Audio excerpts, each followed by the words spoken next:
ఇప్పుడే మా శాసన సభ్యులు ప్రైవేటు పాఠశాల బస్సులు స్కూల్ వ్యాన్లపైన ఫిట్నెస్ సంబంధించిన అంశంలో వారు చెప్పినటువంటి అంశాన్ని ప్రభుత్వం పరిగణలోకి తీసుకుంటూ చెప్పిన ఒక భావన వ్యక్తం చేస్తూ ప్రధానంగా ఈ ప్రభుత్వం అధికారంలో రాగానే మహిళా తల్లులందరికీ ఆర్టీసీ బస్సులో ఉచిత ప్రయాణాన్ని ప్రారంభం చేయడం జరిగింది. వారం రోజుల క్రితం వరకు సుమారు 62 కోట్ల ప్రయాణాలు జరిగి 2100 రూపాయలకు సంబంధించినటువంటి బడ్జెట్ ప్రభుత్వం ద్వారా ఆర్టీసీకి కూడా చెల్లించిన సందర్భంలో మహిళా తల్లందరూ కూడా ఆర్టీసీ బస్సులో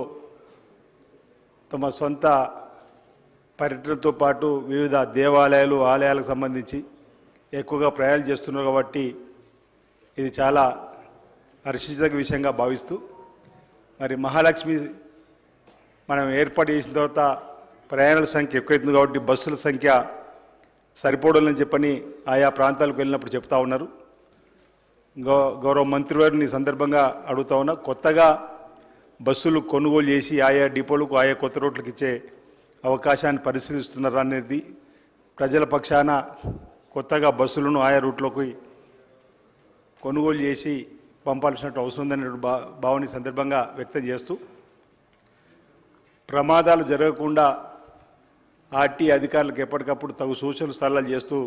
ప్రతి సంవత్సరం కూడా ప్రత్యేక స్పెషల్ డ్రైవ్ చేపడుతూ మరి స్కూల్కి వెళ్ళేటువంటి పిల్లలకు కానీ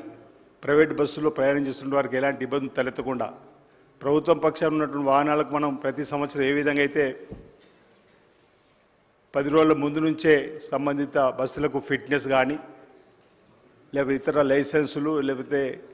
ఇవన్నిటిని ఏ విధంగా చేస్తూ వాటిని కూడా ప్రైవేటు బస్సులు వ్యాన్లకు సంబంధించిన వారికి ప్రధానంగా పాఠశాలకు సంబంధించిన వారికి మరి ఓ నెల రోజుల ముందు నుంచే వారికి కసరత్తు చేసే విధంగా ఓ అధికార యంత్రాంగాన్ని అప్రమత్తం చేయాలని చెప్పి కోరుతూ ప్రధానంగా ఈ ప్రభుత్వానికి మహాలక్ష్మిని మనం ఏదైతే ఇంట్రడ్యూస్ చేసామో దానికి మా మహిళా తల్లుల తరఫున అభినందన తెలియజేస్తూ నూతన బస్సులు ప్రవేశపెట్టవలసిందిగా ఆయా రద్దీ ప్రాంతాల్లోకి కొత్తగా బస్సులు కొనుగోలు చేసి అమలు చేయవలసిందిగా నేను ఈ సందర్భంగా కోరుతా ఉన్నాను. శ్రీ డాక్టర్ కవ్వంపల్లి సత్యనారాయణ.